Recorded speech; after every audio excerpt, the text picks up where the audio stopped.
देखिए डियर, ये repeat joint का लास्ट क्वेश्चन है आपके। इसमें थोड़ा सा अलग क्वेश्चन है ये। इसमें करना क्या है, ध्यान से देखिए क्वेश्चन, पूरे डिटेल में आपको समझाएंगे।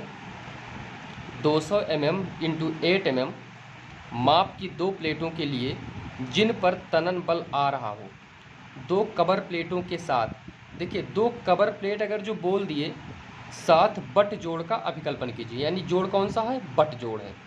परमिसिबल स्ट्रेस आपका दे रखा है, आपने देख लिया 150, 90 और 270, ये आपको दिखाई दे गया यहाँ से। अब आप देखिए कि इस क्वेश्चन में हमें करना क्या है एक्चुअली में। तो पहले तो हम जॉइंट की डिजाइन करेंगे। सबसे पहले जो हम अभी तक लिखते आए हैं वो लिखे हैं गिवन डेटा, कि हमारा गिवन डेटा कितना और क्या हमें दिया हुआ है क्वेश्चन में। ठीक है, अभी तक सबसे पहले हम यही चीज़ें देखते आए हैं। तो जैसे हम गिवन डेटा देखेंगे, गिवन डेटा, तो हमको b बराबर दिया हुआ है 200 mm, और इसका थिकनेस जो दिया है प्लेट का वो है कितना आपका 8 mm। थोड़ा सा हम आपको क्वेश्चन सॉल्व करने से पहले कुछ चीज़ें बताना चाहते हैं। देखो, जैसे मान लो ये कोई प्लेट है आपका, ये है क्या, ये आपका कोई प्लेट है। ठीक, ऐसे होगा। अभी तक जो हमने क्वेश्चन लगाया है या डिजाइन किया है वो किस पर किया है, पिच पर। पिच यानी कि दो रिबिटों के बीच की जो डिस्टेंस होती थी। लेकिन अब जो हम डिजाइन करेंगे, मान लो ये आपका हो गया एक प्लेट, ये हो गया दूसरा प्लेट। ठीक, अब इसका थिकनेस जो मोटाई दिया है वो कितना हो गया, टी, यानी 8 mm। कवर प्लेट कह रहा है दो कवर प्लेटों के साथ इसे जोड़ो। दो कवर प्लेटों के साथ हमें इसे क्या करना है, जॉइंट करना है ऐसे। ठीक है, रिबिट कितना लगा है हमको नहीं पता है अभी, लेकिन वो बोल रहा है कि इस प्लेट की चौड़ाई, इस प्लेट की जो बी है, विड्थ है यानी चौड़ाई है, वो कितनी है, 200 mm है। माय डियर, आप ध्यान रखिए कि अगर जो इसका फॉर्मूला अब हम बनाएंगे, इसका फॉर्मूला पिच से थोड़ा सा अलग निकलेगा। कैसे निकलेगा, छोटा सा एग्जांपल लेते हैं। जैसे देखो, ये आपका छोटा सा यहाँ पर प्लेट बनाते हैं। जैसे ये कोई प्लेट हो गया और इसका हो गया बी और इसका थिकनेस क्या हो गया, टी, यही तो हो गया। अब देखो तुम इस प्लेट में होल करोगे, ऐसे ऐसे होल करोगे ना, इसी में तो रिबिट लगाओगे। तो अगर जो हम इसका निकालेंगे टेंशन स्ट्रेंथ, सिर्फ क्या चेंज होगा, टेंशन। तो जहाँ पे P रहता था वहाँ पे हमारा B होगा। क्यों, क्योंकि हमको पिच नहीं निकालना है। इससे दो रिबिट लगाते थे ना, इनके बीच की दूरी P हो जाती थी। तो यहाँ पर अगर जो हम टीयरिंग यानी टेंशन स्ट्रेंथ जब निकालेंगे तो हो जाएगा B minus N D dash into T into sigma AT। आपके समझ में नहीं आया होगा ये कैसे हुआ। देखो ये ऐसे हुआ है, मैं इसको डिटेल में थोड़ा सा समझाता हूँ आपको। देखो, प्लेट का एरिया हमें आप बताओ, जैसे एक रेक्टेंगल प्लेट है ये, तो इसकी एरिया क्या होगी, B इंटू टी, बी गुणे टी होगा, पता है आपको। और जो इसमें होल कर रहे हैं, देखो ये होल है, अब इस होल का भी तो एरिया हमें निकालना होगा, माइनस करना होगा। क्यों, क्योंकि हम तुम्हें बताए हैं जब हम किसी चीज़ में होल करते हैं तो उसकी स्ट्रेंथ डिक्रीज होती है। जैसे हम आपके हाथ में होल करें, छेद करें अगर जो, तो आपके हाथ में होल करेंगे तो इतना एरिया आपके हाथ का हमें काटना पड़ेगा। यानी ये जो पोर्शन है इतना निकाल देंगे तो आपकी स्ट्रेंथ क्या होगी, उतनी कम हो जाएगी। तो उसका एरिया हम घटा देंगे, तो ये प्लेट का पूरा एरिया है B इंटू टी, माइनस देखिए जो होल है उसका एरिया क्या होगा, डी डैश। जो होल करोगे वो सर्कल में करोगे, और होल किस में, प्लेट में कर रहे हो, तो प्लेट में कर रहे हो इसलिए हमने क्या लिख दिया, टी। अब हमने एन यहाँ पर क्यों लिखा है, एन इसलिए लिखा डियर कि आप प्लेट में एक होल करोगे, दो करोगे, तीन करोगे, चार करोगे। एन है आपका नंबर ऑफ रिपीट, जितना होल करोगे उतना यहाँ पर लिख दोगे। ठीक, ये आपका क्या हो गया, एरिया हो गया। और एरिया को अगर जो स्ट्रेस से मल्टीप्लाई करते हैं तो क्या होता है, स्ट्रेंथ सिग्मा AT। अब देखो यहाँ पर थोड़ा सा सॉल्व करते हैं इसे, क्या हो जाएगा, B minus N D dash T को हमने बाहर निकाल लिया, सिग्मा AT। ये आपका क्या हो गया, टेंशन स्ट्रेंथ। इतना ही आपको जानना था। ये आगे चल के बहुत यूज आएगा, इसका आगे चल के बहुत ही यूज है, और इसको आप लोग याद रखिएगा, आप भूलिए मत, इसे कॉपी में कहीं लिख लीजिएगा। ठीक है, अब हम अपने डिजाइन की तरफ चलते हैं, जैसा कि क्वेश्चन में हमें बताया गया है। तो भाई हमें कौन सा जोड़ है, बट जोड़ है, और 2 कवर प्लेट लगा हुआ है, जो कि आप देख रहे हैं, डायग्राम हमने बना दिया है। कितना रिबिट लगा है अभी हमको नहीं पता, हमको सब चीज़ें इसमें निकालना है, डिजाइन करना है। तो अगर जो हमें डिजाइन करना है तो हमें ये सब चीज़ें नहीं पता है, नहीं पता है तो हम आगे देख लेते हैं कैसे क्या प्रोसेस करना है। ठीक है, देखो सबसे पहले अब हम क्वेश्चन की बात कर रहे हैं, सॉल्यूशन की बात कर रहे हैं कि यहाँ पर सॉल्यूशन क्या होगा आपका। तो सबसे पहले हम क्या निकालते थे, सबसे पहले हम निकालते थे कवर प्लेट की मोटाई। ठीक है, कवर प्लेट की मोटाई, थिकनेस ऑफ कवर प्लेट। तो थिकनेस ऑफ कवर प्लेट यानी TC P कर दे रहे हैं बराबर। तो क्या होता था formula, 5/8 into T main plate, MP main plate होता था। तो 5/8 मेन प्लेट की मोटाई कितनी है, 8 mm, जो कि आप देख भी रहे हैं, दिया हुआ है, गुणे 8। तो TCP आपका कितना आ रहा है, कवर प्लेट की मोटाई 5 mm। एक बात आप ध्यान रखिए हमेशा के लिए कि न्यूनतम जो मिनिमम होगा, जो थिकनेस होगा कवर प्लेट का, कम से कम हम 6 mm प्रोवाइड करेंगे, 6 mm से कम हम प्रोवाइड नहीं करते हैं। तो मिनिमम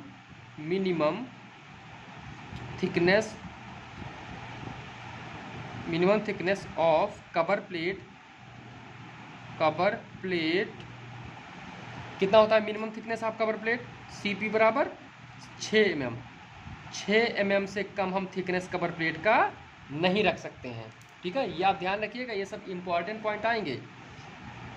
तो यानी कि अब देखिए यहाँ पर जो होगा, हमने आपको बताया हुआ है कि T बराबर आपका क्या है, 8 mm है, okay, comma T1 plus T2। अच्छा, T1 प्लस T2 क्यों लिख रहे हैं, क्यों, क्योंकि 2 कवर प्लेट है। तो T1 की वैल्यू 6 और T2 की वैल्यू 6, तो बराबर कितना हो गया, 12 mm। अब इन दोनों में से जो वैल्यू कम होगा वही यूज करेंगे। तो कम कौन सा है, कम हमारा 8 mm है। तो अब हम क्या यूज करेंगे, अनबिन फार्मूला। कौन सा फार्मूला, अनबिन फार्मूला। आप लोग जानते हो D बराबर अनबिन फार्मूला में होता है 6.05 √T मिनिमम। तो 6.05 √8। ठीक, अब D डैश की आप क्या निकाल, D की वैल्यू आप निकाल लोगे यहाँ से। तो D की वैल्यू आपकी आ जाएगी, कितनी आएगी बेटा, आपका आएगा 17.11, अप्रॉक्सीमेट इसे 18 मान लो। ठीक, क्योंकि 17 mm की रिपीट होती नहीं जनरली, तो 18 mm मान लिए। अब D डैश की वैल्यू जब आप निकालोगे, किसकी वैल्यू निकालोगे, D डैश की, तो D डैश की वैल्यू कितनी हो जाएगी, 18 + 1.5 यानी 19.5 mm। इसमें कोई दिक्कत आपको होगा नहीं। अब हम क्या निकालेंगे, रिबिट वैल्यू। अब हम क्या निकालेंगे यहाँ से, रिबिट वैल्यू। तो हम यहाँ से रिबिट वैल्यू निकाल लेंगे। रिबिट वैल्यू आपका क्या होता है, मिनिमम PS, PB। इन दोनों स्ट्रेंथ में जो वैल्यू कम होगी वो आपकी रिबिट वैल्यू होगी। तो सबसे पहले PS हम निकाल लेते हैं। तो PS में क्या होगा, N × N dash × π/4 into D dash का स्क्वायर इंटू टाउ BF को आप क्या लिखते हो, FS। ठीक है, ध्यान रखिएगा, भूलिएगा ना। देखिए नंबर ऑफ रिपीट हमको नहीं पता, हम एक रिपीट को मानकर डिजाइन करेंगे। नंबर ऑफ शियर प्लेन इसमें कितना होंगे, जो नंबर ऑफ शियर प्लेन है, क्यों, क्योंकि आपको बताया गया है बट जॉइंट में कितने शियर प्लेन होंगे, 2। अगर जो हम एक भी रिपीट लगाते हैं तो नंबर ऑफ शियर प्लेन कितने होते हैं बट जॉइंट में, 2 इंटू π/4 D डैश का स्क्वायर 19.5 का स्क्वायर इंटू 90। ठीक, जो आपकी PS की वैल्यू आ जाएगी वो कुछ यहाँ से निकल के आ रही है 53.76 किलो न्यूटन। ध्यान रखिएगा आप इसे। ठीक, अब आगे की तरफ हम चलते हैं। क्वेश्चन अपने दूसरे क्वेश्चन की तरफ। थोड़ा सा वीडियो ब्लर हो रहा है।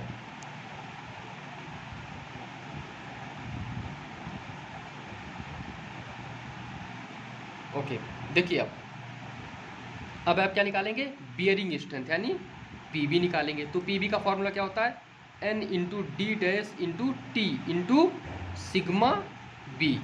सिग्मा बी होता होगा आपका, ठीक। तो एन की वैल्यू 1 है, डी डैश की 19.5 इंटू टी की वैल्यू कौन से लेंगे, 12 या 8 में हम, इंटू ये कितना है 270। तो यहाँ से जो पीबी की वैल्यू आपकी निकल के आ रही है वो कितनी है, 42.12 किलो न्यूटन। अब देखो 42.12 में से या 53.76 जो पीएस की वैल्यू आपको निकल के आई है वो 53.76 किलो न्यूटन। अब इन दोनों में से कौन सी वैल्यू कम है, इन दोनों में से 42 कम है, यानी जो रिबिट वैल्यू आपका होगा, रिबिट आरबी की जो वैल्यू होगी, रिबिट वैल्यू की वैल्यू होगी वो 42.12 किलो न्यूटन होगी। ये आपका क्या होगा, एग्जैक्ट आंसर। इतना बात आपके समझ में आ गया होगा, ठीक है। तो अब हम सबसे पहले यहाँ पर निकालेंगे नंबर ऑफ रिबिट। क्यों, क्योंकि हमको क्वेश्चन का डिजाइन करना है, एग्जैक्ट जो क्वेश्चन का हमें डिजाइन करना है वो यहाँ निकालेंगे, नंबर ऑफ रिबिट। एन बराबर, अब एन बराबर क्या होता है, स्ट्रेंथ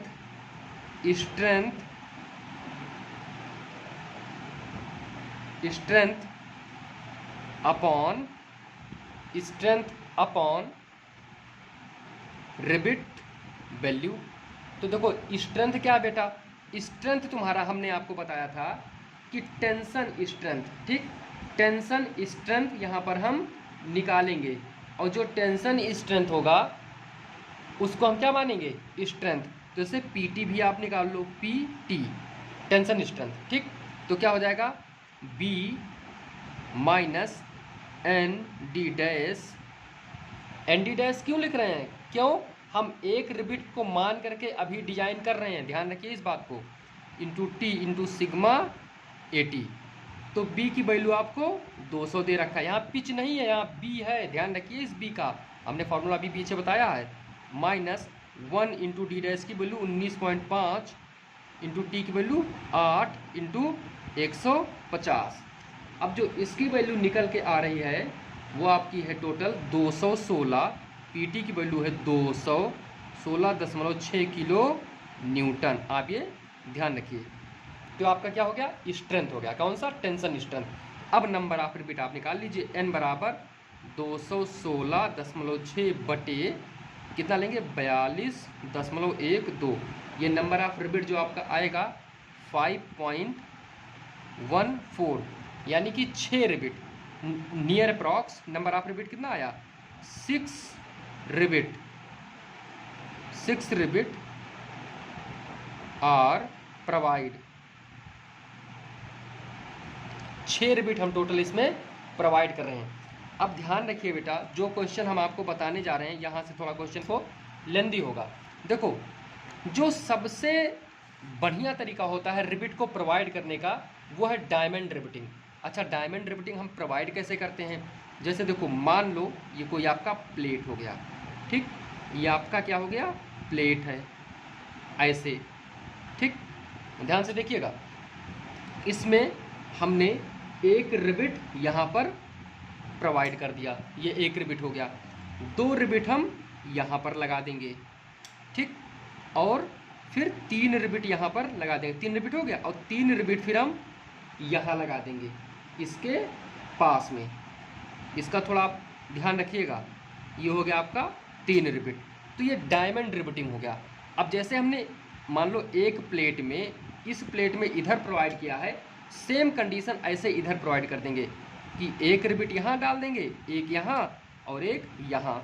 फिर 1 मिनट बेटा, इसके बीच कुछ डिस्टेंस रखिएगा क्योंकि एज डिस्टेंस रहेगा, ठीक है। और बाद में जो 2 रिबिट होंगे वो यहाँ प्रोवाइड कर देंगे। जो एक रिपीट बच रहा है वो हम यहाँ प्रोवाइड कर देंगे। ठीक, ये ध्यान रखिए, इसको एज डिस्टेंस बोलते हैं, एज डिस्टेंस, किनारा दूरी कहते हैं इसे।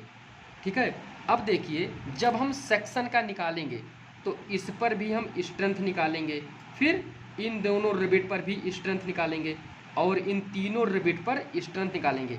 तो सेक्शन हुआ 1 2 और 3। अब इधर मत, सॉरी ये मिस्टेक हो गया, ये 2 होगा, ये 2 होगा और ये 3 होगा। ठीक, ये 1 है आपका, तो 1 2 3। अब देखिए जितना स्ट्रेंथ आपका इधर का सेक्शन का होगा उतना ही स्ट्रेंथ इधर भी होगा, मानी कि दोनों के स्ट्रेंथ इसमें बराबर होंगे, इसलिए उधर का स्ट्रेंथ नहीं निकालना है हमको। ठीक है, ये भाई बट जोड़ तो है, हम इसको बट जोड़ मान के चल रहे हैं। तो एक प्लेट इधर लगाओगे, दूसरा प्लेट इधर लगाओगे, तो एक प्लेट में अगर जो 6 रिपीट लगा रहे हो तो दूसरे प्लेट में भी 6 रिपीट लगाओगे। ये बात आप ध्यान रखिएगा इसको। ठीक है, अब पॉइंट की हम बात करते हैं इसके। तो देखिए हम अगर जो सेक्शन 1 की बात करें, सेक्शन 1 की बात करें यानी पहले सेक्शन की बात करेंगे, तो इसका स्ट्रेंथ क्या होगा, इसका स्ट्रेंथ होगा, सेक्शन 1 पे बात करेंगे तो इसका स्ट्रेंथ होगा B minus ND dash T into sigma AT। Tension strength निकालेंगे बेटा सब पे, क्यों, क्योंकि शियर और बियर हम निकाल चुके हैं। तो टेंशन स्ट्रेंथ इस पर वही आपका वैल्यू आ जाएगा 216.6 किलो न्यूटन। आगे के सारे क्वेश्चन इसी पर बेस्ड होंगे टेंशन मेंबर में, बस उसमें स्टैगर्ड रिफ्टिंग होगा। और ये कौन सा है, डायमंड। 2 टाइप के रिपिट प्रभावित होते हैं, एक स्टैगर्ड होता है, एक होता है डायमंड। ठीक है, तो यहाँ पर डायमंड रिफ्टिंग दे रहे हैं। दूसरा जो होगा सेक्शन 2, अगर जो सेक्शन 2 की बात करें तो इसमें क्या होगा आपका B minus ND dash into T into sigma AT। तो देखो B की वैल्यू आप कितना लिखोगे, 200, आपको क्वेश्चन में दे रखा है, माइनस N की वैल्यू देखो सेक्शन दूसरे पे 2 रिपीट प्रोवाइड है, इसलिए 2 गुणे 19.5 ओके इंटू 8 इंटू 150। यहाँ से आप सेक्शन 2 की वैल्यू निकाल लोगे। ठीक, तो जो भी आपका वैल्यू यहाँ से आ जाएगा, अब वैल्यू आपका आएगा 235.32 235.32। अब बात किसकी करेंगे, सेक्शन 3 की। सेक्शन 3 की बात करेंगे, तो जो सेक्शन 3 है, सेक्शन 3 की बात करेंगे। देखो बेटा जो सेक्शन 3 है इस पे अगर जो PT की बात किया जाए, PT बराबर B minus ND dash T into sigma AT। तो देखो इस पे N की वैल्यू कितनी होगी, नंबर ऑफ रिपीटिंग, सेक्शन 3 पे, सेक्शन 3 पे 3 रिपीट है तो वहाँ पर 3 रख देंगे बस, और कुछ भी एक्स्ट्रा नहीं करना है आपको, और कुछ भी आपको अलग से नहीं करना है। ये क्वेश्चन मैं सॉल्व करवा रहा हूँ ताकि तुम्हें आगे के कॉन्सेप्ट पता रहें, इस बात का आप ध्यान रखिए, थोड़ा सा इस बात का आपको ख्याल रहे, क्योंकि आगे के टेंशन मेंबर के क्वेश्चन स्टैगर्ड रिपीटिंग पर ही आएंगे, सारे क्वेश्चन वो इसी पर सॉल्व होंगे। ओके डियर, तो अब थोड़ा सा यहाँ पर बात कर लें थोड़े से पॉइंट की। देखो PT बराबर B की value 200 minus 3 into 19.5 into T की वैल्यू 8 इंटू 150। जो PT की यहाँ से वैल्यू निकल के आ जाएगी वो आपकी कुछ आएगी 252.72। मैं बुक का आंसर लिख रहा हूँ, कैलकुलेट नहीं कर रहा हूँ, आप लोग इसे कैलकुलेटर से कैलकुलेट कर लीजिए, कॉन्सेप्ट यही रहेगा। ठीक है, कॉन्सेप्ट में कोई बदलाव नहीं होगा। अब आप ध्यान रखिए, अब आपको जो निकालना है वो निकालना है strength of solid plate, strength of solid plate, यानी सॉलिड का मतलब ठोस प्लेट की सामर्थ्य। तो देखो ठोस प्लेट का मतलब ये आपका ठोस प्लेट हो गया, इसकी थिकनेस T है, इसकी जो चौड़ाई हो कितनी है B है। इसकी चौड़ाई b है। ये हमने स्टार्टिंग में सब आपको बता रखा है, आप इसका ध्यान रखिए, थोड़ा विशेष ध्यान। देखिए अगर जो हम निकालेंगे स्ट्रेंथ ऑफ सॉलिड प्लेट तो कितना होगा, देखो एरिया हो जाएगा, एरिया होगा ना, स्ट्रेंथ निकालने क्या, एरिया इंटू स्ट्रेस यही होता है। तो एरिया आपका होगा बी गुणे टी और गुणे सिग्मा ए टी, ठीक, ये हो गया। तो बी की वैल्यू 200 गुणे टी की वैल्यू 8 और 150, तो बराबर ये कितना आपका आ जाएगा, ये वैल्यू आपकी आएगी 240 किलो न्यूटन। अब आप क्या निकालोगे, यहाँ से जो आप वैल्यू निकालोगे वो किसकी निकालोगे, स्ट्रेंथ निकालोगे, अब सॉरी क्या निकालोगे आप, जोड़ की दक्षता यानी कि इफिशियंसी। अब इफिशियंसी आपका क्या होता है, स्ट्रेंथ ऑफ जॉइंट, मतलब जोड़ की सामर्थ्य, और आपका क्या होता है, स्ट्रेंथ ऑफ सॉलिड प्लेट, ठीक, मतलब ठोस प्लेट की सामर्थ्य। तो देखो स्ट्रेंथ ऑफ जॉइंट क्या होता है, minimum of PT comma PS comma PB, इन तीनों का मिनिमम, और स्ट्रेंथ ऑफ सॉलिड प्लेट आपको पता है कितना होता है 240, जो आप निकाल चुके हो। अब देखो इनमें तीनों में से मिनिमम किसका है, कौन सी वैल्यू सबसे कम है, तो अभी हम तीनों में से निकाल चुके हैं। तो ध्यान रखना बेटा, अब जो हम यहाँ मिनिमम लेंगे वो पीटी का लेंगे, मतलब जो आप सेक्शन 1 सेक्शन 2 सेक्शन 3 तीनों पर निकाले हो उनमें से सबसे कम कौन सा है, तो उनमें से सबसे कम है। ध्यान रखिए यहाँ पर ये नहीं पीएस की वैल्यू कह दो, पीएस और पीबी की वैल्यू कम है तो वो ले लेंगे, नहीं, पीटी, क्यों, क्योंकि पीटी पर हम ये देखेंगे हमने डायमंड रिबिटिंग दिया है, तो कौन सी रिबिट सबसे कमज़ोर होगी, तो 1 होगा, यानी कि 216.6 बटे 240 गुणे 100, ये इफ़िशियंसी का फॉर्मूला, क्यों, क्योंकि इफ़िशियंसी परसेंटेज में होता है। तो ये वैल्यू 90.25%, ये आपका एग्जैक्ट आंसर हो जाएगा। ओके, ये क्वेश्चन कंप्लीट हुआ और इसी के साथ ये चैप्टर भी। धन्यवाद।